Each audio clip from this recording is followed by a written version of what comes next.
Welcome back to the Cosmic Mistress podcast. My name is Amanda, and today we have Julian Royce here. Hi, Julian. Hello.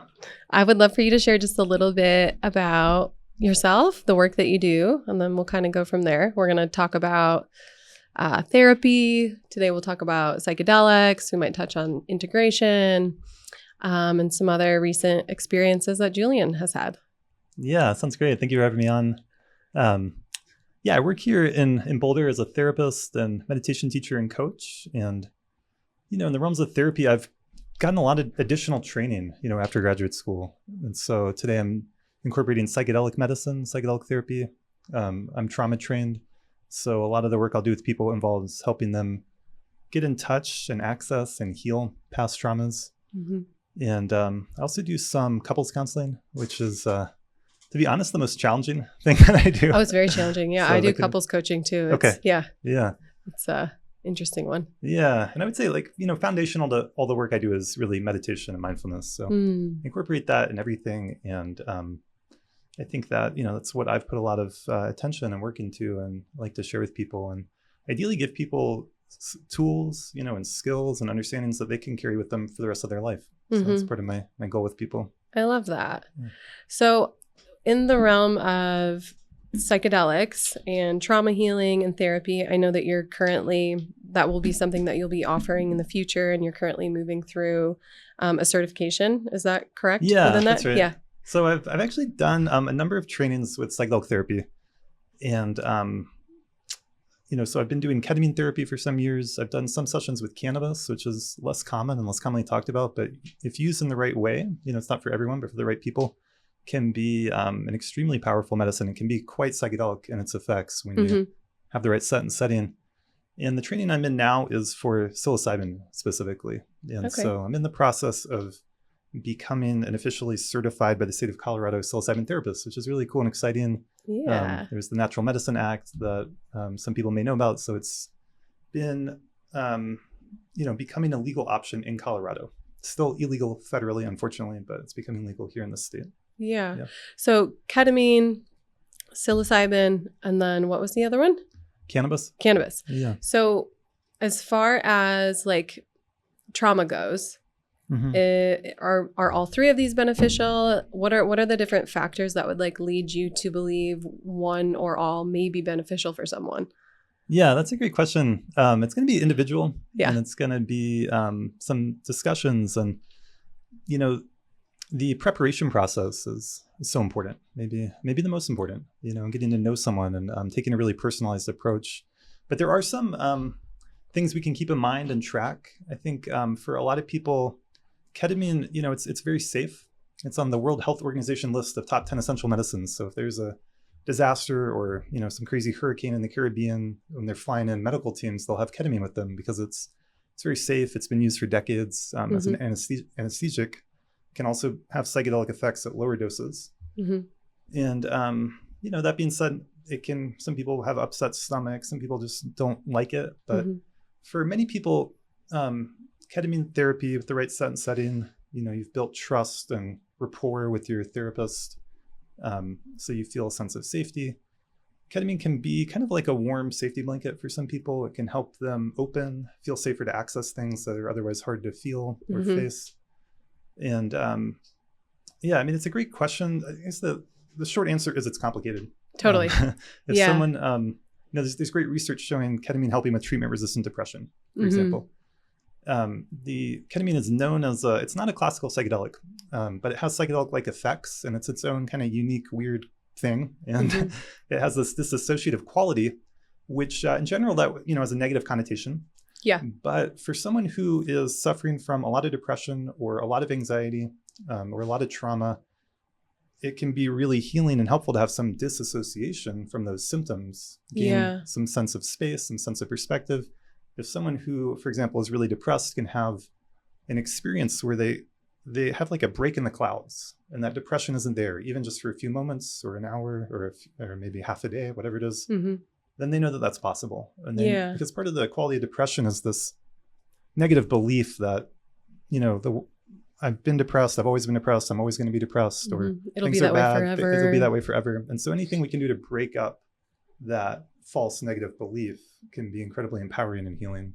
Yeah, I would imagine it gives a little bit of space for like, oh, actually something else is possible, even if it's for a moment. Yeah. I would imagine that gives a little bit of hope.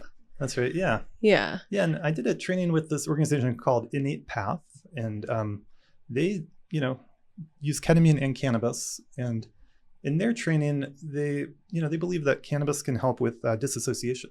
And so some people who are suffering from disassociation in a more negative sense as a trauma response, cannabis can be really gentle. It can be really supportive. It can be, what's the word? It can help you to come more into your body if it's used in the right way. I love that. So, yeah. And then I would love to go into psilocybin and like what you're currently moving into, and also some of your experience around maybe over the weekend, anything that you're wanting to share around that. Yeah. Yeah. So I'm just getting back. Today's Monday. We're recording this. I'm just getting back from a weekend retreat. Started Thursday around 1 p.m. and ended Sunday around 1 p.m. And we were up in the mountains, and it was a small group. It was about 8 students and 3 teachers, facilitators. And the training weekend included 2 ceremonies with the option to take psilocybin as part of that if you wanted. It's up to each individual what they would take up to a certain dose.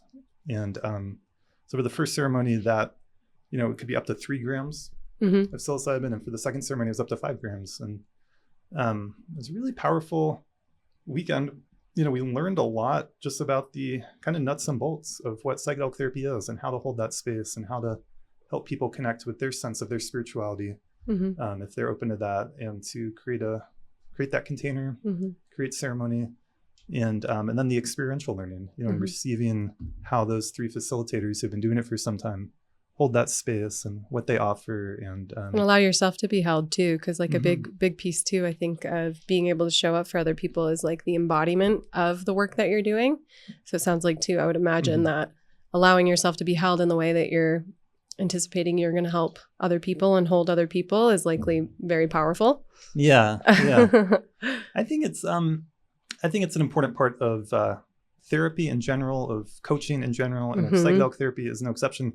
It's important to experience it yourself. I personally would be skeptical of someone offering some form of psychedelic therapy who has no experience with that particular medicine. Totally. Yeah. Or therapists that don't do therapy, or coaches that don't receive coaching. So walk the walk, know what you're doing. Be in the work and of the work. It really really makes a difference. Yeah. And there's a felt quality when you're speaking from your own experience versus kind of reciting information that you've heard. Right? It's totally two very different things. It's like it's a deep core resonance that I feel like that the frequency is so different, and you can feel that from someone. Totally. Yep. So did you go into the weekend with a specific intention at all? I'm curious, like what you brought into the weekend, and then what you came out, like what you were more conscious of. Yeah. Good question. And I'll be a little more vulnerable on this podcast. I'll share. Great. Yeah, just, be honest.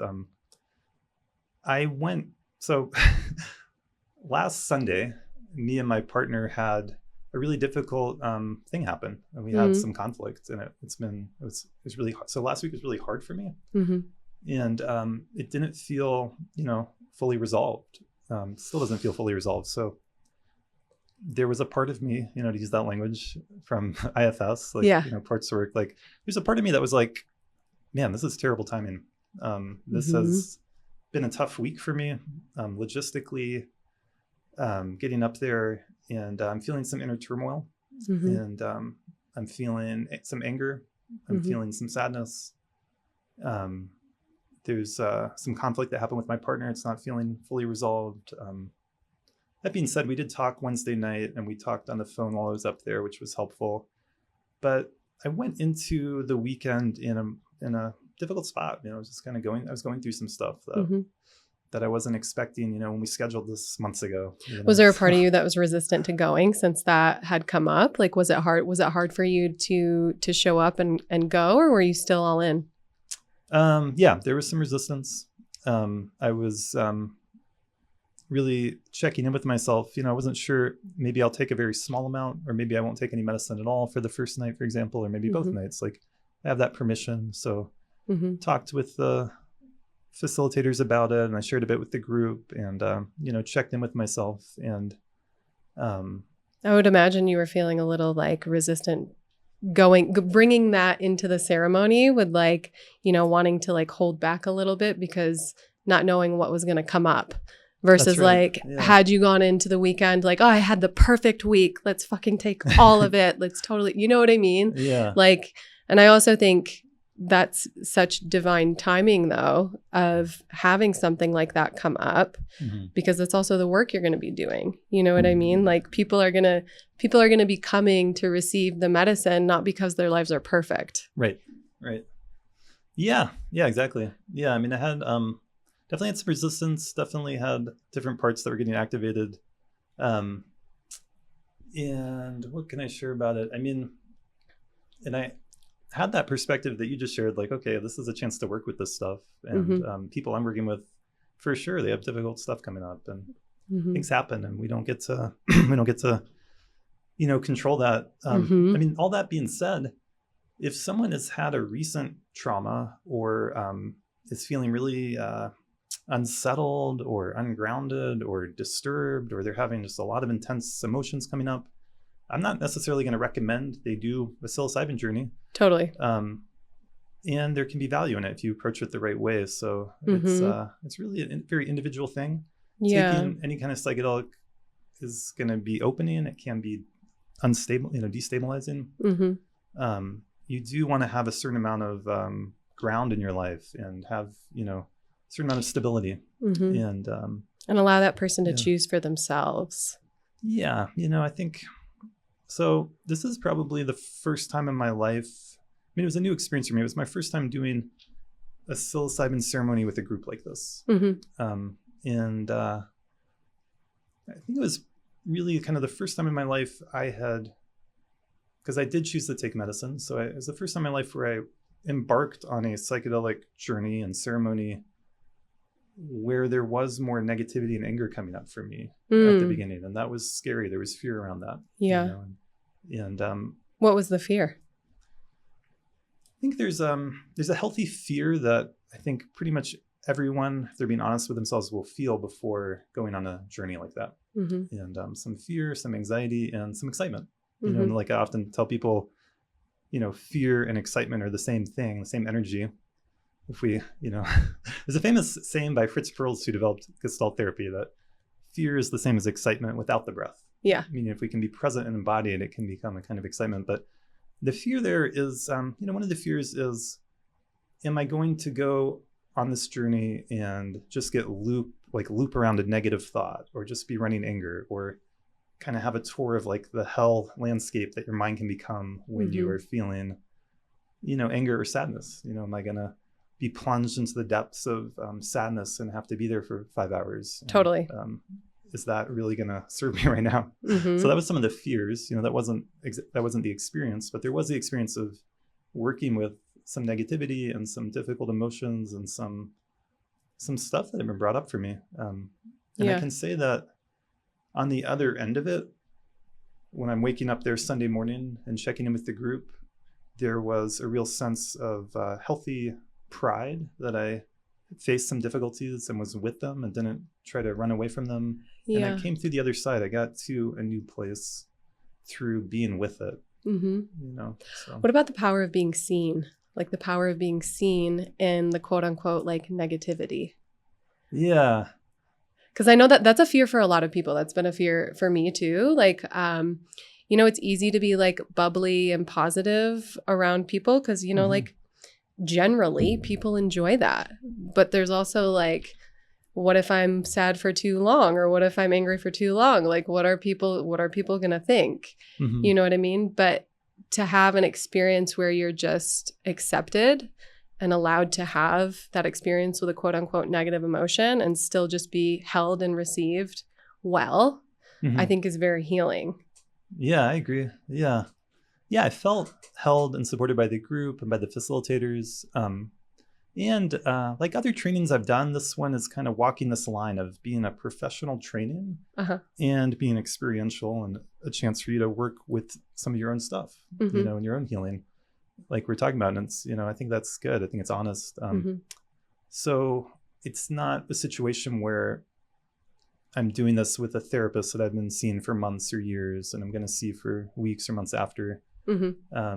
But there was space to hear and be received. And, other people were, people were having all kinds of experiences. Some people were crying for long periods of time. Some people were, expressing in different ways. I didn't hear anyone else share about anger, the way that I was having anger, but that's human. Anger comes up. And Totally. And I've done work to own my anger and have a relationship with it and have that become fuel to my fire and have that become even manifest in a positive way. That's the perspective I hold. Like, anger, of course, can be coming from ignorance. It can be destructive. It can cause people to do and say things that they might regret for the rest of their life. We all know that. And from the tantric point of view, anger has as its core this wisdom of seeing clearly, clear seeing. And so in the Buddhist view of anger, it can have this wisdom quality of mirror-like wisdom, it's called. And so I was working with that as well, holding that perspective for myself. Yeah. I love that. Yeah, I know anger too is like, it is clear. Anger, and for me, it's like boundary. Yes. Yeah. Boundary. So very clear boundary. Like, what is my yes? What is my no? What do I stand for? And it doesn't have to be incredibly negative. It's communicating to you. It's a message to tell you something. And if you go deeper and deeper into it, it's like, oh, it's because I'm really passionate about something. It's because I actually care about something. So what do I care so deeply about that if I don't have it, or if it hurts someone else, or it hurts me, or if I don't experience it, that I get angry? Like, I feel like that is like, that's the thing. And that's the beautiful piece of being able to experience anger. It's like the deeper you go, it's like there's that aliveness underneath it too. Yes. Yeah. And I will say that. So the Sunday before this weekend, I had this conflict with my partner. And then on that Tuesday, I got to meet with my own therapist. And we had a really powerful session. I was really grateful I was able to schedule that. And this is someone I've been working with for years who knows me really well. And they were able to point that out around the boundaries. And we were able to get really clear, like, okay, I'm feeling anger because there was a boundary violation, and validating that. And exactly like you said, it's showing how much I care, that it matters, that it's important. And we could listen to that anger instead of trying to avoid it or run away from it. And also without acting it out, right? I'm not going to call up my partner and break up with them on the spot or something, even if that thought is coming up to some degree or something like that. So I think anger is just a really tricky thing. I think it's a lifelong process. I'm not perfect, whatever that would mean. But especially for men, I think anger is just it can be a tough thing for anyone. But I think especially for men, there's a lot there. Like, we get conditioned to, be strong and often to be kind of stoic. And for a man, like, really expressing the anger physically in our society today is almost never okay. So there's often a deep conditioning to kind of hold it in for good reason. But then, obviously psychologically, spiritually, even on just the nervous system level, that can create issues if you're holding something in like that. So, it's if you don't express it out and you turn it inward, that's how you create depression. Right. For sure. Yeah. Do you feel like you have an easier time accessing anger than you do grief or sadness? Ooh, that's a good question. I think for me, anger tends to be quicker. Yeah. And the sadness is often under the surface of that. So it can take a little more work, a little more process and presence to get to the underlying emotions. And anger can be more like the thing that pops out immediately. Totally. Because I think oftentimes it's the reverse for women. Women have a easier time accessing sadness or turning anger in on themselves, and then it turns into sadness instead of expressing it. And like you said too, it's been hard for men and also women to find healthy ways to express these different emotions and not place them on people or place them on themselves. Right. But we need to be able to do it because there's healthy ways for all of it, and all emotions are sacred and all emotions are messages and part of our experience. But I think women have a really hard time with anger. And I think statistically women access sadness easier and men access anger easier. Makes sense. Yeah. And so the work is how do we not go immediately into like our pattern and allow more space for both, and to be able to hold that for another person too. Yeah. Because if we want everyone to be more emotionally available, we got to do that back and forth. Yeah. I think in a in a healthy relationship, there is going to be space to have healthy conflict, to have anger at times. That's human. And if we try to be perfect or we pretend like that's not happening, in the long run, that's can have huge costs. It's not going to work out well. What was your biggest takeaway from the weekend? Biggest takeaway, one of the biggest takeaways. It doesn't have to be big. It can be subtle. Subtle too. Subtle is big too. Yeah. I mean, one of the biggest takeaways to share with people in general is like true psychedelic therapy and psychedelic ceremony is a lot about doing less rather than more. And it's about allowing people to have their experience. And that can be really hard for people who are healers or therapists or coaches or ceremonialists or whatever. And that's a big takeaway. I mean, there's a real subtle art to being fully present with someone, allowing them to have their experience, trusting the medicine, trusting them, and not trying to fix or change or rescue, not interrupt the process, and also be present with them. So you're not checking out.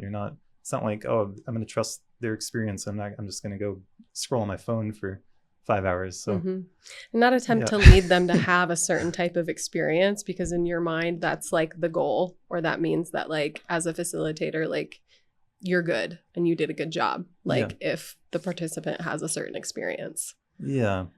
Yeah. And it's really important to be honest with yourself. And what we're talking about right now can become so subtle. There's so many layers to it. And for sure, if you are working in this world at all, there's a desire to help people, I hope. And so this desire for a certain outcome or a certain experience can be quite subtle, because the desire could even look like, oh, I'm just going to hold space in this beautiful way, and they'll have their experience. And you might not be prepared for when they pop out of that journey and make eye contact and want to leave. You have to be prepared to meet them where they're at, whatever comes up. And there's a lot of layers to all this stuff. Totally. So, what do you feel like has allowed you or prepared you for a certain experience like that? If like shifting from just holding the space and the subtlety to something big's about to pop off. For me, my meditation practice is so fundamental and foundational. And I think it really serves me in being in that role as a space holder. There's just amazing connections between developing a real meditation practice and being in that kind of space. But I think, some of this you just have to learn through doing it. And you need training, you need supervision, you need support. You need to have people you can call up and ask and check in about things, because when we're talking about the world of, I don't know if the world is even the right word, the dimension or whatever of psychedelics, I mean, it's infinite possibilities. And and another big takeaway from the weekend is honoring the mystery, honoring the unknown. And that was like a key way how they framed it. That's also what you went into the weekend with. We're going to honor the mystery. Yeah, it's a mystery. Life is a mystery. To be in the unknown, the part of ourselves that wants to know everything and understand everything is a very small, limited part that we could call ego. We could call it our conceptual mind. We could call it our left brain, perhaps. And that tends to run the show in our culture. And part of the healing and also part of the challenge of psychedelics and of meditation and of real deep therapy is you are going beyond that. You're touching into things that are deeper than your conceptual thought process. So. I love that. Do you feel as though meditation has also helped with that, with some of like being able to trust and have safety in the mystery? Because like when I hear about mystery and the unknown, for me, it's like, it's the safety piece in not knowing what's going to happen next, and for a lot of people that have experienced trauma, and for just all of us as humans, it's so normal to want to know what's going to happen next and to have that sense of control so that we can like plan or know what's going to happen. It's just a desire to feel safe. So I would imagine too, meditation, there's different things that can allow us to create more spaciousness with that so that we can trust. But has that been your experience with meditation?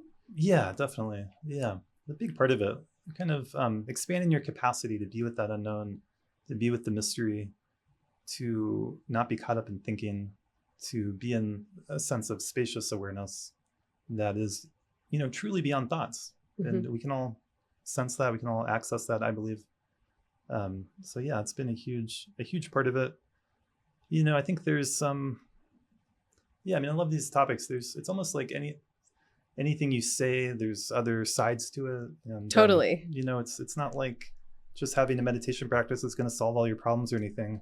But, on some level, we're expanding it's in my work, in my process, expanding my capacity to feel, to be with the difficult stuff, to be with the unknown at times, and also to be with the good. That's really important it's too. Less about, it's not like it would be, I think it would be diluted to imagine that you're going to have some kind of meditation practice or some kind of ceremony or some kind of therapy or whatever it is, personal growth, whatever. It would be a delusion to think that's going to solve all your problems, or the idea of happily ever after. I think that's all just kind of, it's the realm of fantasy. Totally. So can we be more real and trust the process that's unfolding and trust the path, even as we don't know what that next step will be?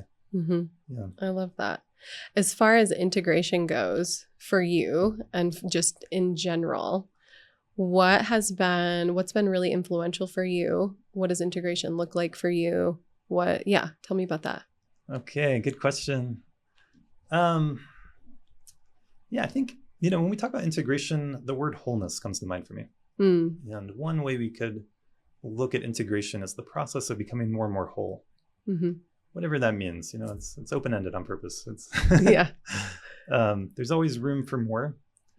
And you could have a really deep insight or realization, and then a year or 2 or 10 years later, revisit that same thing, and it's maybe the words are the same, but the experience, the knowledge is deeper. There's something new there. Totally. It's kind of like how you can watch a movie over and over again, and then that one time you watch it, you catch something that's totally different. Or you experience it totally different. Or same thing with like a song. Yep. Or eating the same food over and over, but then like one day it's like a little bit different. Good. Integration is a big word. A lot of people talk about it in the context of psychedelic ceremony or therapy or medicine work.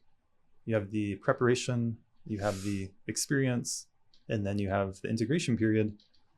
And it's not very well defined. Like we were talking about before we started recording, it's kind of mysterious. It can seem nebulous. Yeah. In the realm of psychology, Dan Siegel is a great psychologist, and he talks a lot about integration, not in the context of psychedelic work, but just the process of becoming more mature, more fully human, and the integration, the linkage of differentiated parts. And so if we can create relationships and linkages between these different parts so that they are more and more conscious, more and more aligned, and more integrated, working together rather than inner conflict or in the shadows or disassociated, then we're in this process of becoming more whole and also more complex in some ways too. It's this dance between simplicity and complexity. I love that. I would imagine too, like in the context of like a ceremony or even like a workshop or even a therapy session, like taking away like the part of you that you really leaned into or learned about or are wanting to embody more of, like that's the integration is what it sounds like too, because allowing yourself to do that will bring you more into wholeness. So it's like I had this really deep experience. Doesn't have had to like completely change my life. I don't have to be a totally different person, but what part of me am I going to bring with me forward now? Yeah, I like that. Yeah, I think the psychedelic experience is nonlinear, and a lot of things will come up, most likely. Just like life. Like life, a lot of information, a lot of experience. And then coming out of it, similar to a dream, what you consciously remember is going to be a small piece of that. Yeah. And you can journal. And I think it's really good to journal and take notes and have a discussion, a follow-up session, like as soon as you can after, preferably the next day or at least in the next week. And then the process of integration is also nonlinear. And so like you're saying with the movie example, 6 months from now, a year from now, 10 years from now, I might have a memory or an insight from that ceremonial experience come up. And that would be part of the integration process that is ongoing. Yeah. Do you have any advice for people who struggle with like needing to know the answer or needing to have a certain experience like psychedelic ceremony or not, even like personal growth. Like I'm needing this outcome. I'm needing this. Like any advice as far as like just being open to more of the mystery that's going to unfold? I would, yeah, I think, you know, small steps where there's this wonderful meditation teaching that I love that's been with me for decades now. And it says small moments many times.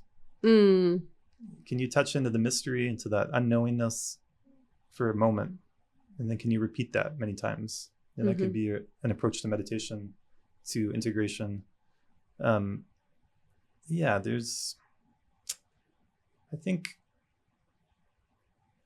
think this is it's a really beautiful question. A lot of people, I know for me, it's like a lot of people really down. Struggle. Slowing down. Yeah, slowing down. I can give an example of a more extreme example of the opposite end. Yeah. Like, so I worked with someone who has pretty severe OCD. And for them and for people who suffer from that, it feels almost impossible. It feels like the hardest thing in the world to be in the unknown, even for a single moment. Yeah. And so they're having these repetitive looping thoughts that are obsessing around, often different kinds of OCD, but obsessing around a particular thing that may or may not have even really happened. And they're wondering, like, did that happen, or what happened, or what does that mean? And this is I'll just share this because it's come up in my work recently, but like the example, this person I was working with was having this really negative, repetitive thought where they were wondering if they had sexually assaulted or raped someone. Wow. And it was a very disturbing thing. And they knew rationally and logically that had not happened. And there was logically, rationally, almost no way it could have happened. But they were being tortured by constantly asking themselves that question. And just like they're needing, there's other examples I could give, but there's this quality of like, it's so hard to be with the unknown. Like kind of underneath that question for them was like, what does this person that they were attracted to think of them? Yeah. And it was getting filled with all this negativity. And it was really hard for them to just be like, I don't know what they're thinking right now. Like that, like it was so hard for them to stay in that space for like a second. So we're doing a kind of therapy to help expand their capacity to be with that unknown. Yeah. And to not believe those thoughts. But it shows how, like, if we look at, you know, our psychology, our minds, it shows how if you're not able to be with the unknown, if that quality of needing to know and control and tightness and rigidity is taken to an extreme, it's a real, true mental health disorder that we could call OCD that can make your life almost unlivable. And so to be a human, as hard as it is, we need some capacity to recognize what we don't know. And the more we can expand that in the right way, the more sane and grounded we can actually be. It's very humbling to recognize the almost infinite things that we don't know and the very small limited things that we actually do know. Yeah, totally. You know what I mean? Yeah. So. I love that though. And it also, like, I just have so much compassion. I was also a mental health nurse for quite some time. I have a lot of compassion for anyone experiencing things like that because it's very, very hard. So hard. And our system is not set up the best to support those that are struggling with that. And I think too, those of us that have the resources and the capacity and the consciousness to be aware of these things, like one of the best ways we can support things like that is to continue on that path ourselves of staying open and trusting, because it's like the ripple effect, right? Like energy matches energy. So I can't change the world, just myself, and I likely can't help all people that are mentally ill and mentally unstable. But if I continue to focus on myself and remain open and relaxed and trusting, like the hope is that touches other people too. Yeah. That's beautiful. Yeah. Totally agree. Is there anything you'd like to share? Anything else around meditation or your recent experience with that event? Yeah, it's been such a big part of my life. You know, I had part of what came to me this weekend was, and again, this is an example of something that has so many levels of subtlety. But I noticed like when we sit down and meditate, there's we're doing something, right? And even if the type of meditation you're doing is, for example, resting into spacious awareness, just kind of letting thoughts come and go. Yeah, kind of the essential meditation teaching. There's so much subtlety. There can be a kind of agenda. There can be. So I noticed in the ceremony, like going into a kind of meditative space and being in that spacious awareness and the thoughts coming up, and then there's kind of a choice. There's different ways you could practice, but there's I noticed the subtle thing of kind of rejecting or pushing away the thoughts to stay in that spaciousness. And I noticed how I could allow the thoughts, like just be curious, allowing them, which kind of is more of like an internal family systems approach. Totally. And I was like seeing how the thoughts have, it's a little hard to put into words, but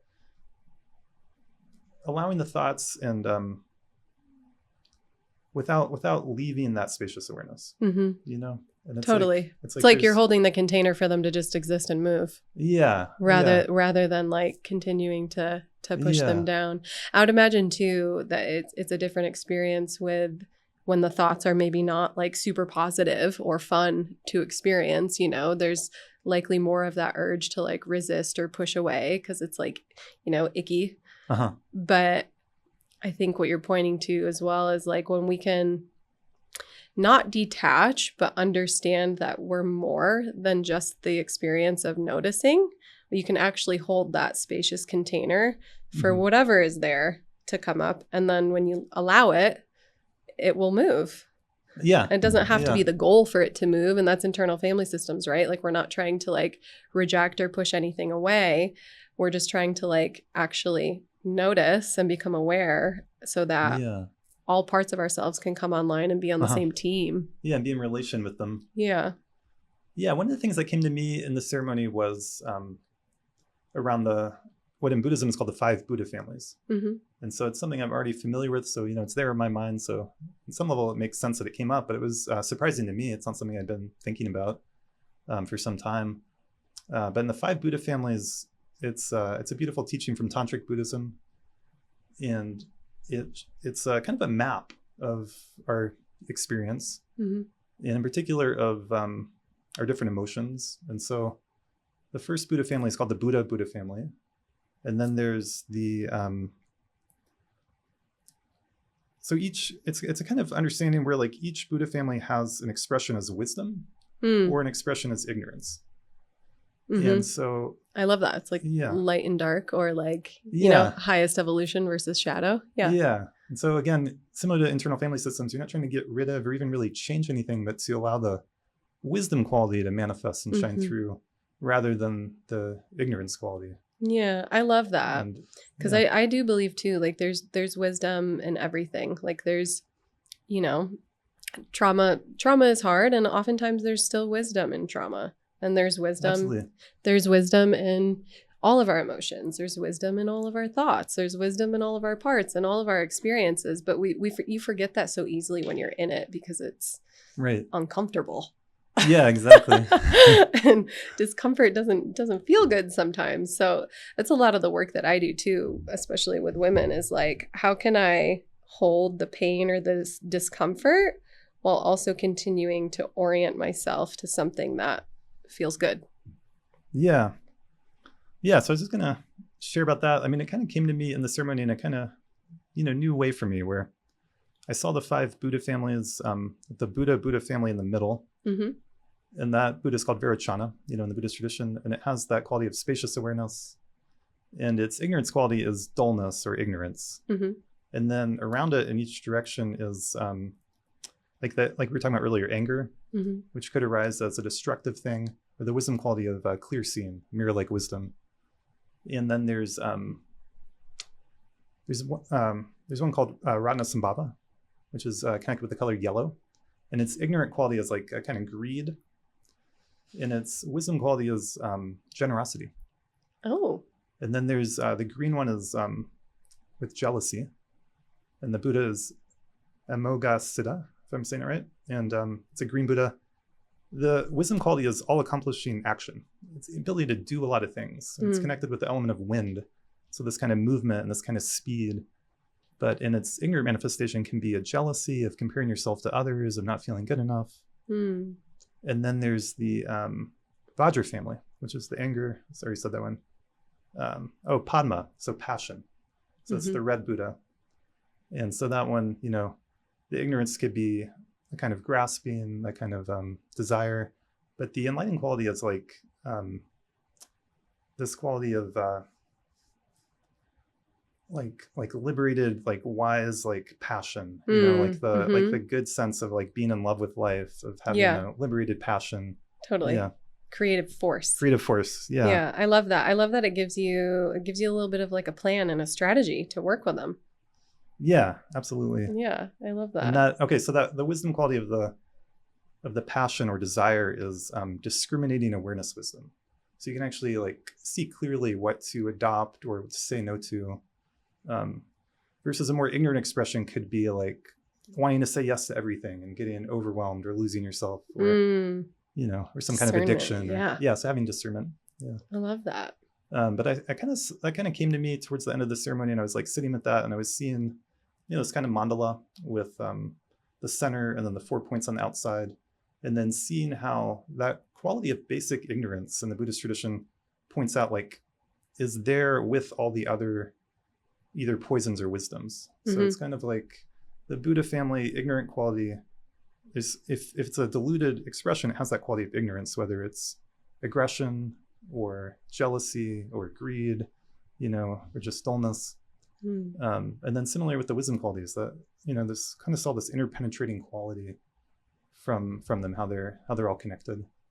And then just kind of like sitting there with my thoughts, like seeing if they could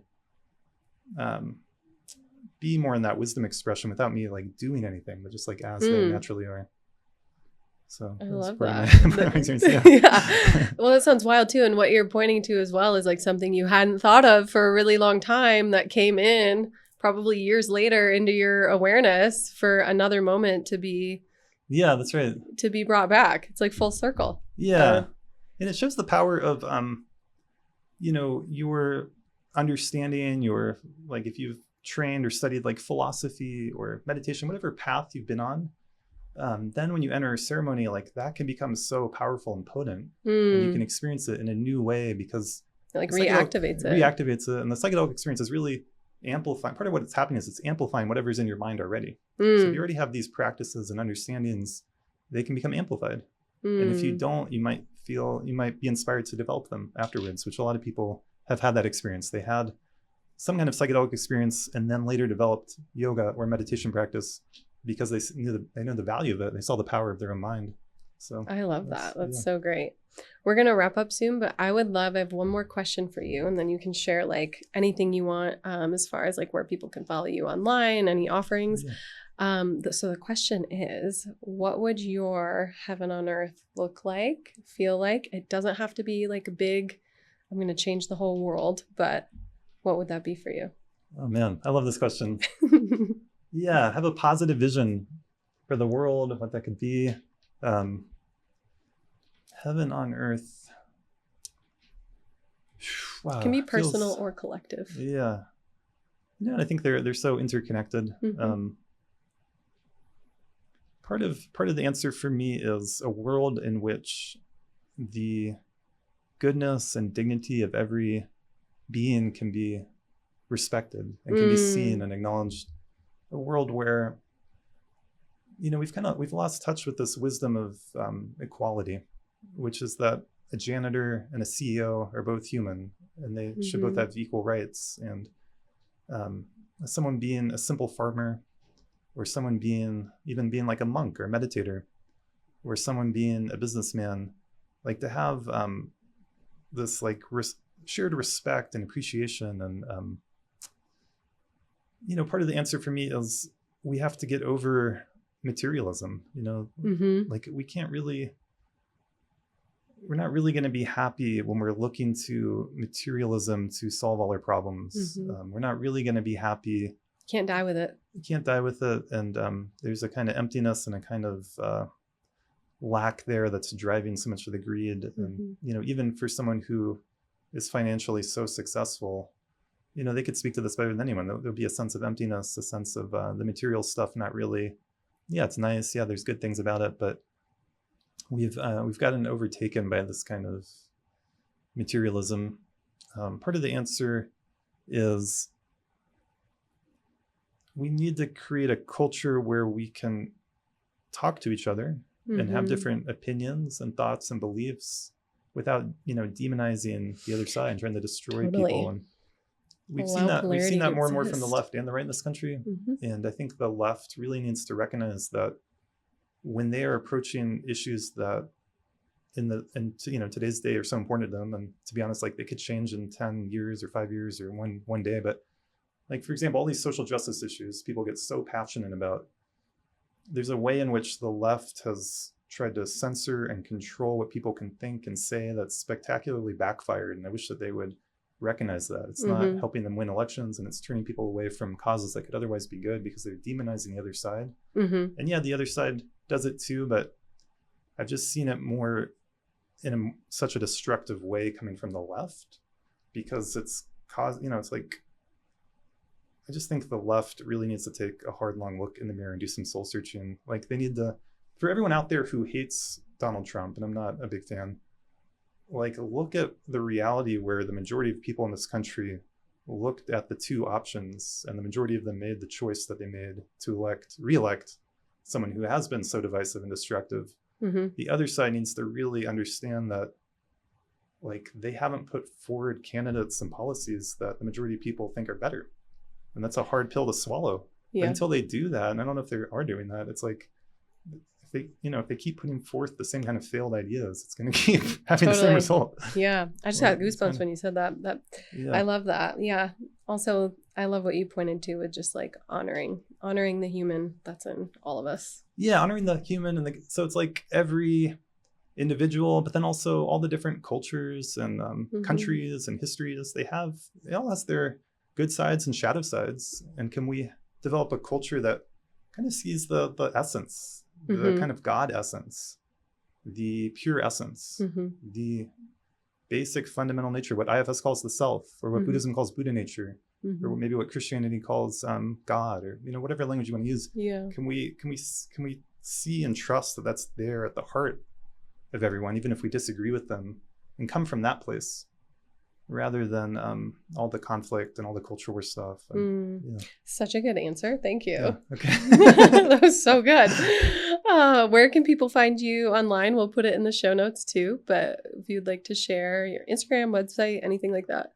Yeah. My website is astateofmindtherapy.com. And then astateofmindpodcast.com is for my podcast. And Instagram, it's Julian Ocean with 2 N's. And yeah, you can find more links and stuff there. Awesome. And I have a SoundCloud people could discover if they want. Woohoo! It's I haven't added to it in a while, but it's up there. So cool. Yeah. Awesome. Well, thank you so much, Julian. This was so fun to chat with you. Yeah. Thanks for having me on. Yeah.